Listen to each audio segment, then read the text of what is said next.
All right, it's 12:01. Bob, it looks like you are the only participant in this meeting. Oh, we have a couple more joining.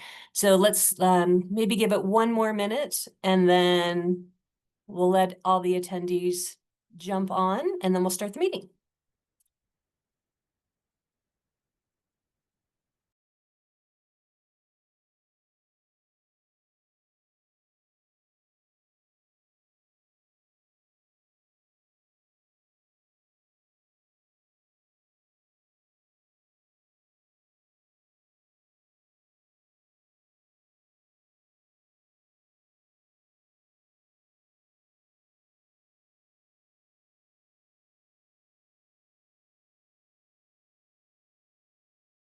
Okay, it is a little after 12 and we're going to go ahead and start the meeting. Hello, everyone. My name is Angela Foose. I'm the Assistant Director for Development Services here at the City of Reno. Also joining us on screen is Lauren Knox. She's also with Development Services, and between the two of us, we're kind of tag teaming the Police Impact Facility. So we are super excited to have you guys join us today. We do have you as attendees. The way this will kind of flow is we'll go through the presentation. We have a quick PowerPoint presentation, and then we'll open it up for questions and comments, and we'll bring you guys into the meeting individually. If you do have questions or comments, you can raise your hand at that point. We also have the chat function at the bottom. So if, as we're going through this presentation, there's something you just want to highlight or question, feel free to fill out anything, just put something into the chat and we can address that as we get through.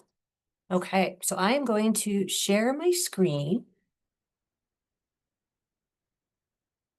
Perfect. So the way that this is going to work, that there's a lot of complicated numbers associated with kind of where we're going with this presentation. So we're going to start by just giving everyone an overview of what is the police facility impact fee? Why do we have it?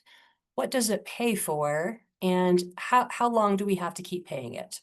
So first of all, when we, as the City of Reno, were looking to build a new police station, we had not built a police station in many, many decades. So the one that we had on 2nd Street was in very much disrepair, a lot of just size issues. It was too small. Our city has grown too much. So we built a new one. We bought the old RGJ building and rehabbed it.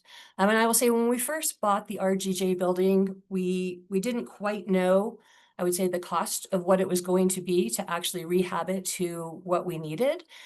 So as we were putting those plans together, we were also trying to figure out, well, how are we going to fund it? So when we started that process, we had an idea of what it was going to cost. By the time it was actually built, it was a different number. But we always knew we were going to have to fund it through a handful of different sources.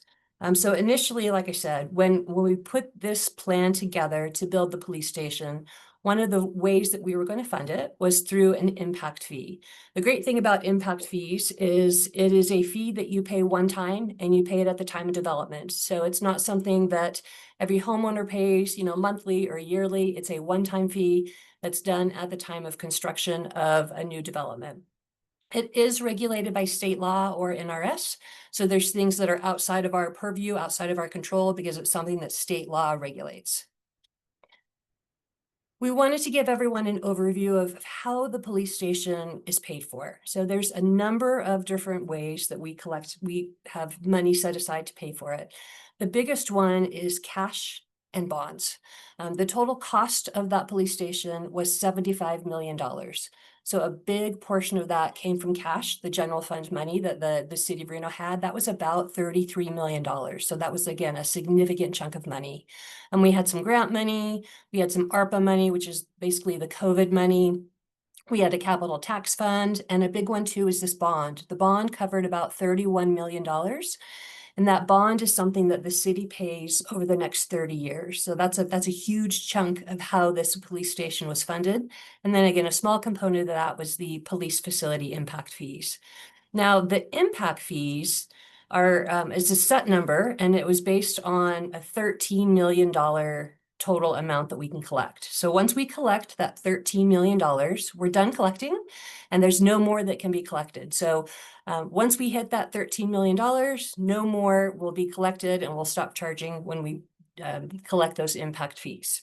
I think that's maybe something too that the community was not aware of is, well, wait a minute, as the cost of the police station went up from when we initially thought we knew the cost until the time it was constructed, how does that impact development and how much they have to pay? So again, the whole police station cost went up. The bulk of it was paid for through cash, which is taxpayer money, and through bond, which is taxpayer money. So a small piece, that $13 million, is paid for with new development.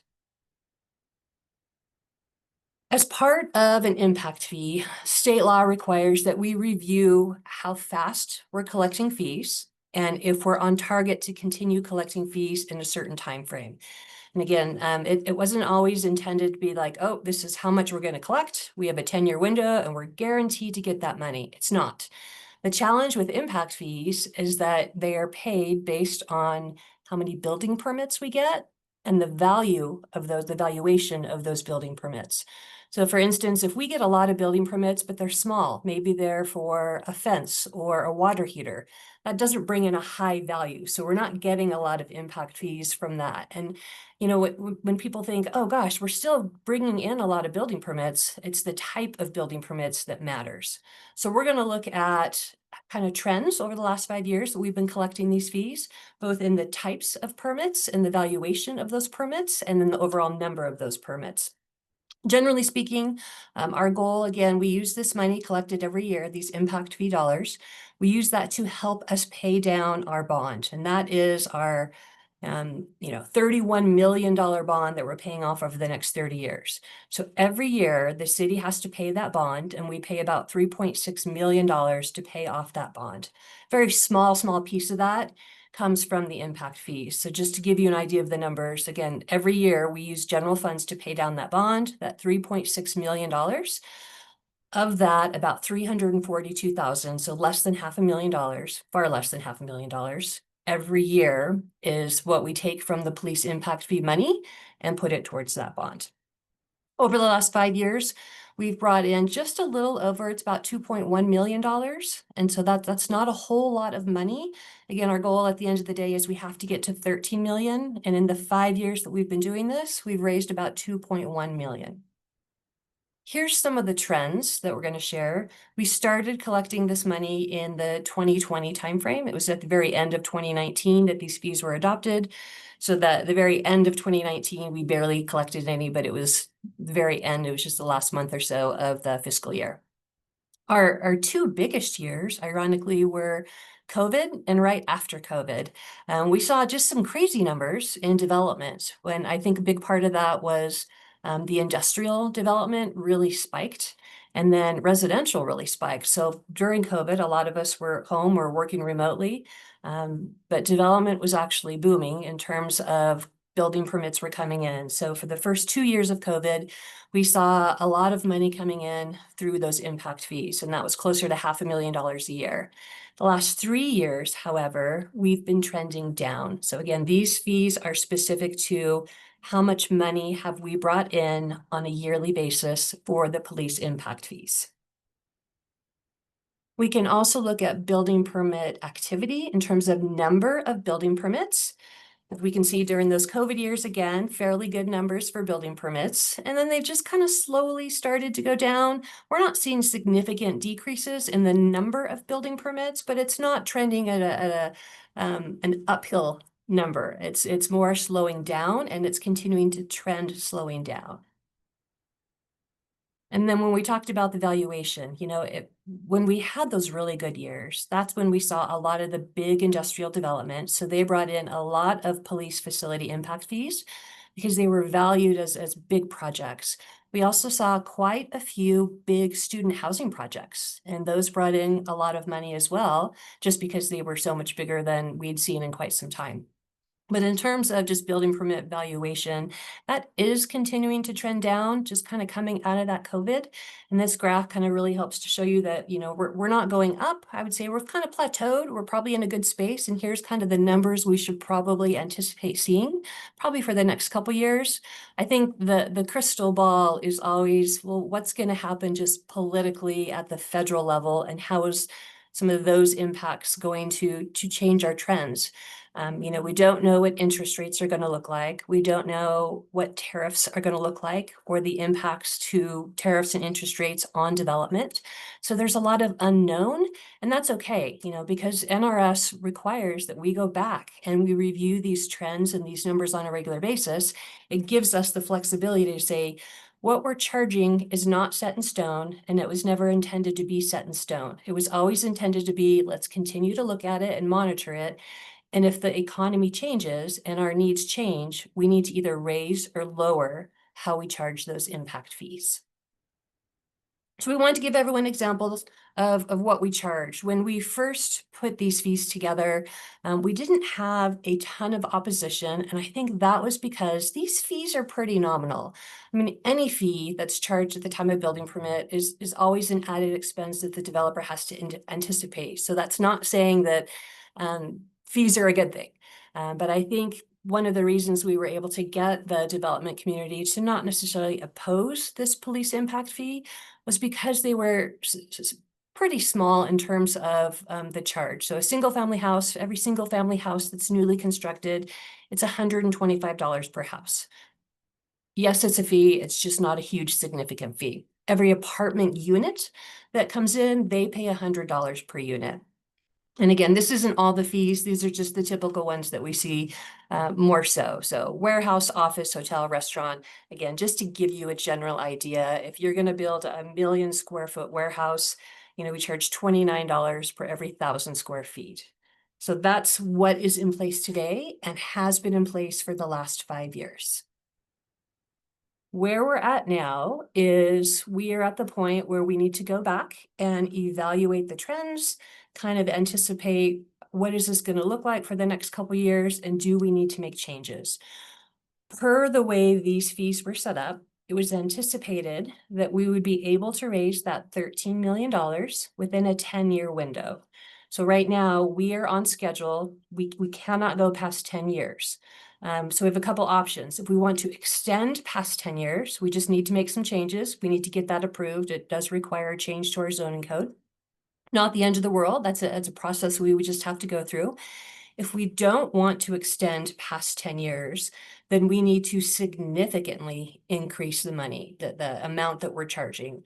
Again, we've raised a little over 2.1 million in 5 years. So we have more than $10 million to bring in the next 5 years. Based on our trends, on number of building permits and the value of those building permits, there's no way, based on today's fees, that we're going to raise that money within the next 5 years. So we wanted to, again, give the community some options to say what is the preferred option. This table's a lot to look at.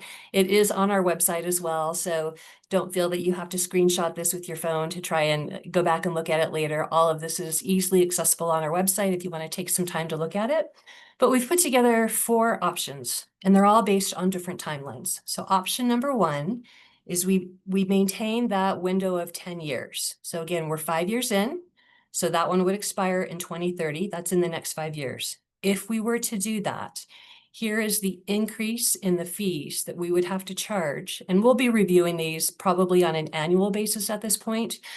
So again, if we have a great year next year and the building permits come in, I mean, maybe the GSR is going to bring in a ton of money and we hadn't anticipated how much. So there's definitely a chance that the numbers could be better. And so maybe a year from now, if we raise the fees, we say, we're good, we can lower them again. But keep in mind too, once we raise the fees, we'll look at it, and if they can be raised or lowered, that's fine. Once we get the total of $13 million, once we raise that, we stop charging. So the fees permanently go away. That's the great thing about these fees, is they're not forever. So again, an example is that single family. Today it's $125 to build a house. If we're trying to raise this money in the next 5 years, we would have to increase the fee to be about $1,163 for every single family home that came in. Well, what if we wanted to extend the time frame? So instead of raising this money in the next 5 years, maybe we added another 10 years to that window. So let's keep these going till the year 2035. We would still have to raise the fees, but it would be far less. So instead of $125, as this example shows, we would charge $583. Well, maybe we want to extend the time frame another 5 years past that. We can, again, raise the fees, but raise them significantly less. So instead of $125, you'd be looking at $400, and so on and so forth. So again, this gives you a better idea of the different options that we've put forth. At the end of the day, we do have to pay that bond back. We're on that 30-year window to pay the bond back. And that comes from general fund. A very small piece of that, again, these impact fees, comes from the impact fees to help pay that bond back. Okay, so in terms of next steps, we have 3 meetings set up, and they're all going to provide the same information. We just wanted to make sure that we could accommodate the different schedules that everyone had in the community. So we have a meeting today at noon, another meeting tomorrow at 9, and another meeting on Tuesday of next week at 4 in the afternoon. We will post all of the videos online, so if you wanted to share it with anyone that wasn't able to attend, they can also watch the video. We'll put the presentation online. Our goal here is to get feedback from the development community to say which of these is your preferred option. Understanding that if we do nothing, that means when I come back in another 6 months or another year and I say, here's the trends, here's where we're at in raising the money, there's a very good chance that the fees would have to go up even greatly more. Because this is a state law. These fees are regulated by state law. So we can't just ignore the fact that we have to have this money raised within the next 5 years, or we need to extend that 5-year deadline and we can still raise the fees, but raise them by less than.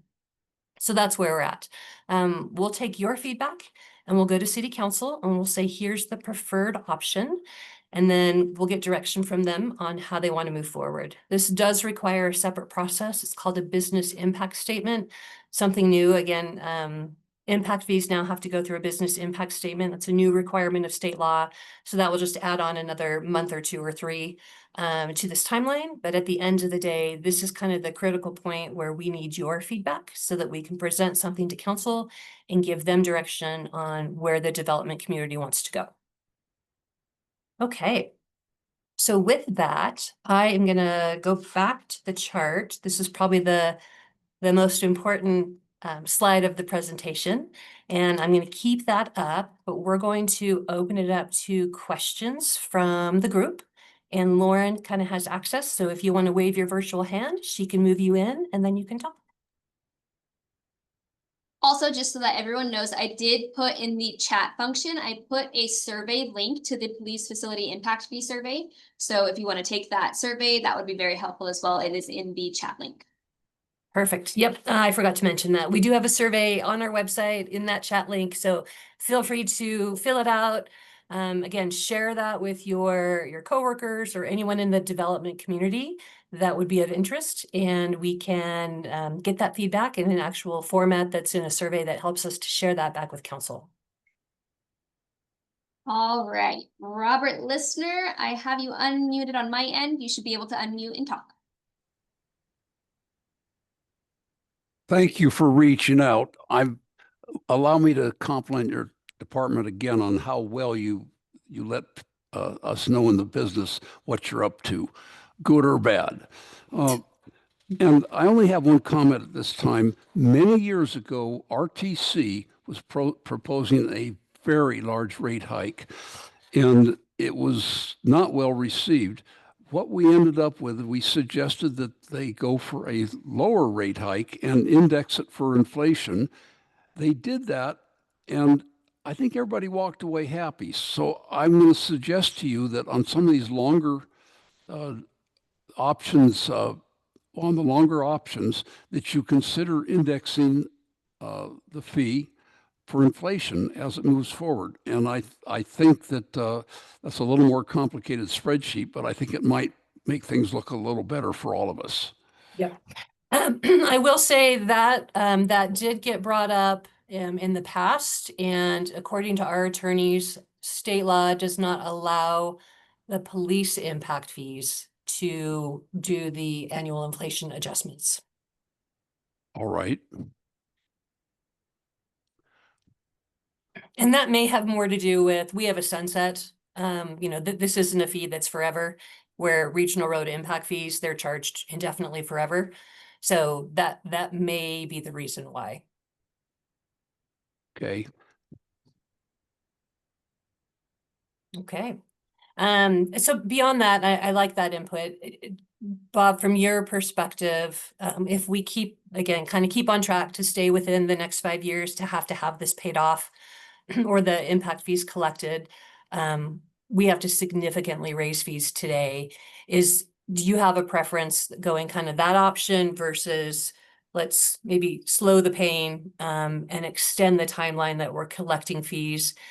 We are required at least once every 3 years to review these fees. I think given kind of the fluctuations in the economy, we're likely going to come back more like once every year, just to kind of see where we're at and keep the community informed to say, are we still on track, or do we need to look at adjusting these fees again? Okay. Am I still unmuted? Yeah, we can hear you. Okay. Well, I have to go back to my team with this additional information we've gotten today, and I will have comments, but I don't have any today beyond the inflation Okay. comment. Perfect. Thanks, Bob. All right, we do have a couple other attendees or participants, and so we want to make sure you guys, if you have anything you want to add or questions, go ahead and again, raise your virtual hand. And if not, that's okay too. We'll give you 40 minutes left of your lunch hour. Okay, we might be good. So again, the best thing that can help us to kind of hear your viewpoint is to fill out that survey. There is a box that you can check if you have other ideas beyond these 4 options. So if these 4 options are kind of not the direction your folks want to go, by all means share that information with us, and we can take that to council. The more information we get, and we're targeting the development community, I should add that. A lot of times when we do surveys, we target the general public, but because this doesn't really impact the general public, this impacts the developers. We specifically are trying to get feedback from that group. The general public pays taxes go to pay the general fund pays the bond. So that decision was already made, so to speak. But this one in particular is just paid with new development. We have Robert listening. Again, you are unmuted. You should be able to unmute on your end. All right. Looking forward a little bit, what's happening on replacing the fire station? I've heard that's imminent, and I've heard it's not happening at all. The downtown fire station? Yes. Well, there was a plan. Right now, our downtown fire station is on 4th Street. It's more of a tent structure plus a building where they sleep. The idea was to use the old police station site, which has now been demoed. It's just a vacant site, and build a new fire station. At this point, we don't have a timeline of when or if that's going to happen, just based on we don't have any money. Well, that really is to the point of my question, which is, are we looking at a potential fire fee that's coming along also someday? I think the difference with an impact fee for fire versus an impact fee for police, we have one police headquarters for the entire city. So we could charge an impact fee that is every new development within the entire city of Reno. That is different because each fire station serves a much smaller area. So the downtown fire station, serves a much smaller geographic area. So if we did create an impact fee, it could only be in the area that downtown fire station serves. Not that it's on the table or off the table, but just kind of good to know the difference between impact fees for one building that the entire city benefits from versus a fire station that a much smaller geographic area benefits from. But like I said, at this point, we do not have plans to move forward with that fire station with any known timeframe in the future. So I hate to even comment on what that could possibly look like. It's just not in the cards right now, just based on our financial situation. Okay, thank you. Yep. Okay. Well, with that, we will go ahead and end the meeting. Again, thank you so much. For all of you that joined, feel free to share our other 2 meetings with your associates, and definitely share the link to that survey with anyone that you think may be interested or want to provide input. Thanks again, guys. Thanks. Have a good Wednesday.